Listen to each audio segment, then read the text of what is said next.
DJ and PK, it's time for the question of the day. It is a game day for the University of Utah. Kickoff at 1:30 for the Vegas Bowl. You'll hear it here on the Zone.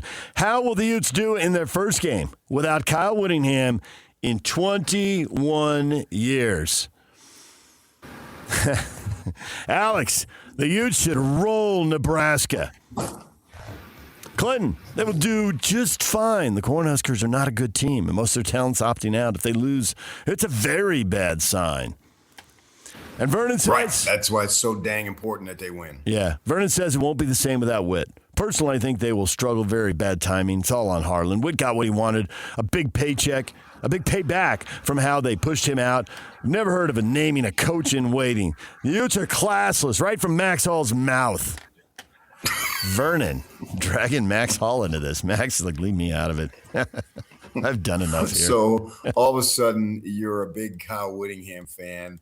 When you say they're classless, that would lead me to believe you didn't like them. And then if you didn't like them, then you hated Whittingham. Now you're his ally. Come on. Come on. Love that. The way you say that.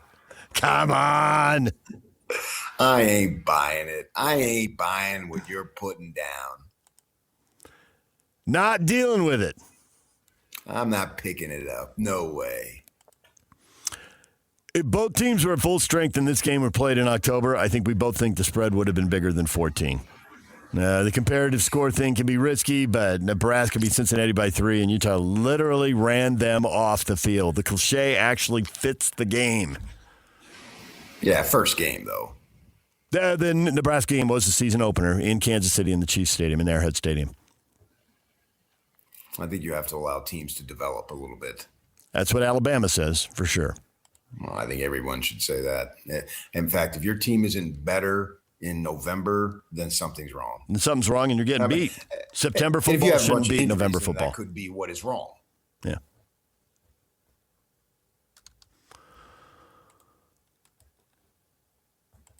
Travis, I took the under. I don't even know what the under is.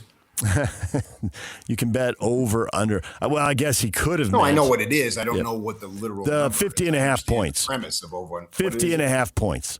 With a spread of 14, that means Vegas is basically thinking like a 28-14 or a 27-13 game. 27-13, the Utes win by 14. The spread's now 14 and a half. And that would be 50 points. So that's the kind of game Vegas is predicting and asking people to gamble on. You know, if I just look at it from a football angle, the more or most fresh thing in my mind is the ability to run against Utah's defense, which is shocking. And so that would be something that is important for Morgan Scalley to correct immediately. Because if he corrects it immediately, it's like, okay, man, Utah, what do we know about Utah for 20 years? If you didn't know anything, if you were a national man or woman and somebody brings up Utah, oh, they play tough, man. They are hard-nosed. That Whittingham's defense, that could mean you know a lot about it, but that could literally mean you know nothing about this year's team, but you know about the program. And so you can bluff your way. They just, man, they're so physical. You know when you play them, you're going to come out bruised and battered and all that stuff, right? We've heard that for 2 decades, justifiably. Now, these last couple of games, teams, particularly K-State at Rice-Eccles, just went berserk with the run game. It was shocking to sit in the press box and watch this. It's like I literally couldn't believe what I was seeing, based on what we've seen for so long, including this year. So if Morgan wants to make a strong impression, which obviously he does, have them stuff the run. Now, good thing for Utah is Nebraska's, this kid Johnson's really good. He ran for 1,300 yards. He's a junior, but he's going to go to the NFL, so he's not going to play. And they list about 4 or 5 other guys. I've got no idea how those guys relate to the ability that Johnson showed this year. We know he was good. The point being that they should have an opportunity to get that run defense better under control and be more Utah-like. And so that's all about for perception for Morgan Scalley. I got this, man. I am ready. I will step in. We will continue. We will build on it, all those types of things. And I don't want to get too dramatic over a singular game, but because we don't have a game next week and we've got to wait 8-9 months, that's why I think this game takes on a more level of importance than some Vegas Bowl where Utah lost to Northwestern a couple years back, right? It didn't matter, right? Who cares?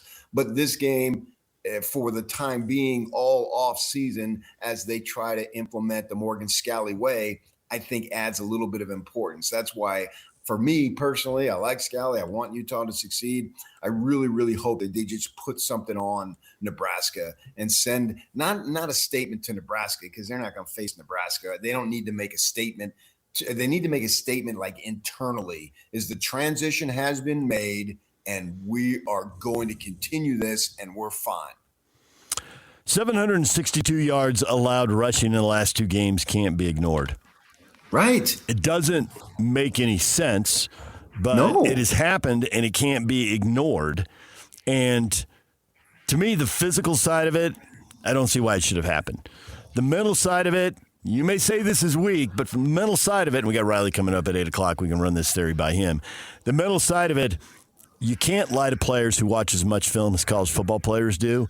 And those guys played really hard after the BYU game and blew a bunch of people out because they thought upsets will happen. If we play hard and take care of business, we're going to get back in this thing. And with 2 weeks to go, they'd seen enough tape of everybody, and they knew the schedules were left, and they knew it wasn't going to break their way. And they lost. That's they just lost the defensive side then? That's a little something. Well, yeah, because they're the ones side, they had all the motivation. The offensive side, they kept clicking. Yeah. Well, that doesn't jive. I mean, you're a football team. You're not too. We don't compete against each other. This is not who we are. This is not who we're about. Where did I just hear that? You hear that everywhere in college football. I don't know where you just heard that.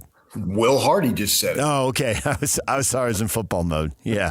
Right. You do hear it from everybody. Yep. Right. So they're a football team. And the offense, they have higher character. They're not quitters. I'm not buying that. Then it's one of the mysteries of the universe, and there is no easy and obvious explanation. You going to buy that? I don't think everything has to have an easy and obvious explanation. I agree with that. You're a theory guy. Right. And most of the time, your theories, they make sense. But this one, as we close 2025, this is literally the worst theory you've had all year. I bet that isn't true, but I can't remember them all. Yak, will you go through the file of all my theories and find the total stinkers? You've got come back on Friday. DJ, Brutal Theories, 2025. I know you've got one. There was this day in May. He was talking about golf tournament. Brutal. Horrific.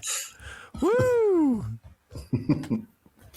You're going out on a low note. I'm going out. Everyone wants to finish on a high note. I want to finish on a low note. Remember that time I just completely stuck it up? Oh, that was glorious. Yeah, for me it was yesterday. You and Lincoln Riley. Somebody shove him out of bounds. Sorry, it just played on my computer again. I don't know. No idea how it happened, why it happened, but fix it. Fix it today. This is the last chance you have to fix it, as this being the team. And you know, they're missing a couple of guys. One guy, Daly, injured, obviously. Funnels' brother is out. Both Funnels, right, with declaring for the NFL.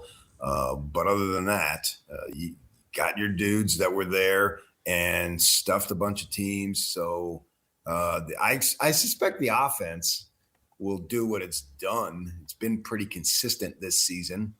You know, obviously the 2 losses. But other than that, they've rolled it up. Dampier is the most positive, optimistic guy I might have ever been around. That guy, he's upbeat. You can't help but there's smile no way around when you're around him, because he's always in a great mood. And he comes in, he's got a smile on his face every day, and away they go. This is a kid here who knows what he's doing, knows how to run the offense. Him and Jason Beck are a great team. So I suspect they should be able to do what they do. So I would like to see, like a 38-10 type win. That's the kind of thing you would have expected had they played in the regular season and everybody was there. That's the kind of thing I would have predicted. I would have expected to hear a lot of people predicting it. Well, I want to see it today. I don't see what the difference is between regular season and today. You're missing the Fanos. You're missing 2 tackles. And we have seen bowl games, people, where when coaches have one foot out the door, it throws everything off. Right? But now, we haven't seen where the coach in waiting was literally named right then and there. And as Dampier said, nothing changes because I've known Morgan Scalley was going to be this person. That is true. Morgan had a little bit more authority, credibility in terms of just being the defensive coordinator. In a sense, he wasn't co-head coach, but he sat in on the interviews, particularly with Jason Beck. And so it's a little bit different. I get your point, and your point needs to be taken because that does happen. But other than that, nobody has left. The head coach who talked about retirement for 2 years and admitted that was probably a mistake, now he's left. But under I don't want to say difficult, but under strange conditions, this is about the best situation you could hope for. I just wonder, is the offensive coordinator 1 foot out the door? Is the O-line coach 1 foot out the door? Is the tight ends coach 1 foot out the door? Is anybody else 1 foot out the door? And it is a little unsettling. Now, maybe the fact that Kyle went and addressed the team and basically said the storyline that I think everybody would have expected him to say, maybe that does settle things down. In a weird way, maybe it is different and it's better. Maybe guys want to go to bat for Morgan. It's like, hey, love this guy, want this guy to win his first game. We got to send him off on the right foot, as opposed to like it's the last. You got to send him into the offseason on the right note. Because you were right about that. You're right about that. The Broncos scenario. It's like, okay, that sucked, and the fans booed him. But there's another game, and you got to get right back to work. And they have to get back to work. They have to get back to the transfer portal and all the offseason stuff. But that'll sting if there's mismanagement of game situations because that's new. Right. Defensive coordinators don't get to do that. If there's obvious disarray, and maybe if there's obvious disarray and then 3 or more coaches leave, that could explain it. We could be sitting here next September going, that's theoretically. That sucked, but look at the situation. Now he's got his guys. These are his guys, and who is he? What are they? Well, you don't want to see bad clock management. You don't want to see them coming out of a timeout, a commercial timeout, and they need to take a timeout because they're not lined up properly when they just had 3 minutes to get the lineup. We know, as you use the word disarray, we know in our minds what that looks like. And I think that's important to show well that we've got this under control. And that situation, don't have a guy sprinting out on the field as they're going, the clock is winding down on a PAT or field goal try, stuff that you can manage, control what you can control. We hear that a million times, right? If we had $1 for every time we had a sports person say that, we'd all be rich because we hear it constantly. So you can control that, know what your lineups have been. You've had 3 weeks to prepare for this game. So be prepared on all the little things, the controllables, as they say.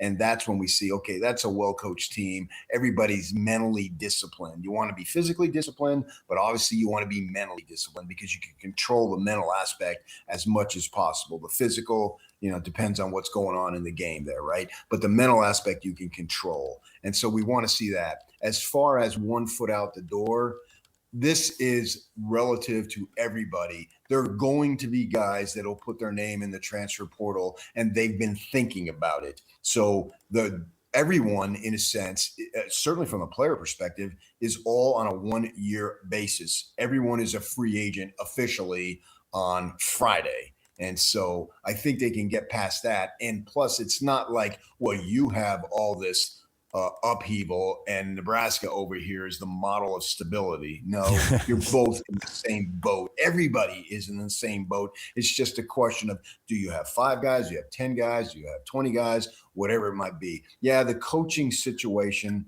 I get it. But that's the reality. Everybody does this. I'm sure Nebraska's got guys out. SC had guys, coaches leaving, and it stinks. And, we're supposed to be all in or in the way. But not in the bowl season. Not in the bowl season. Everybody's in everybody's way. It's sort of every man for himself at this point. Yeah, the only thing I disagree with there is sort of. Well, I think, but once the game starts, I think you can focus on the game. I don't think you're thinking. That's why I think it is sort of, because like I've said, I'm not upset, but I'm dismayed about all this stuff that's going on in college sports. It just seems the phrase the last couple of years is wild, wild west. It's way worse than that. It's like 99% chaotic. But I've often said, too, in these last few years, guys coming and going. Sam Levitt, last year at this time, was a local hero. Yep. And if he stays, he would have been right at the level of Jake Plummer, who's on the sidelines at the Peach Bowl last year because he's a Sun Devil. Well, who the heck is Sam Levitt? He is whoever pays me the most money, that's who I am. So basically, you're a Levitt. You're not a Sun Devil. You're not a Spartan. You're not a whomever, a Red Raider, wherever you may go. No, you're just yourself. And that bothers me, because I think kids are losing relationships, and the thing that matters 20, 30 years from now will be gone. Where do you go? Who are you? What do you represent? And they're representing themselves. And maybe Levitt has other reasons to go, and he's playing by the rules, but it just seems like, oh gosh, and Brock Osweiler, who's an ESPN coordinator, broadcaster, is his former Sun Devil quarterback. I think he was on the Broncos for a bit. And he said that, man, I think this kid's making a mistake. But nevertheless, that's the reality of college football. But when the ball goes in the air, none of that matters. And so I think it can be sort of every man for himself, because I think once the game starts, you're focused on the game, and all that other stuff, thankfully, takes a back seat. DJ PK, we got to take a break. Riley's here talking football. Riley Jensen joins us at the top of the hour. Frank Dolce at the top of the 9 o'clock hour. The Utes play at 1:30 today. Got a poll question up on Twitter. David DJ James. Vote, make your prediction, drop your comment in for how you think the game is going to go today. So if you have some genius-level prediction, then we can pat you in the back on Friday when we all rejoin back here after the new year. DJ and PK, it's 97.5, the KSL Sports Zone.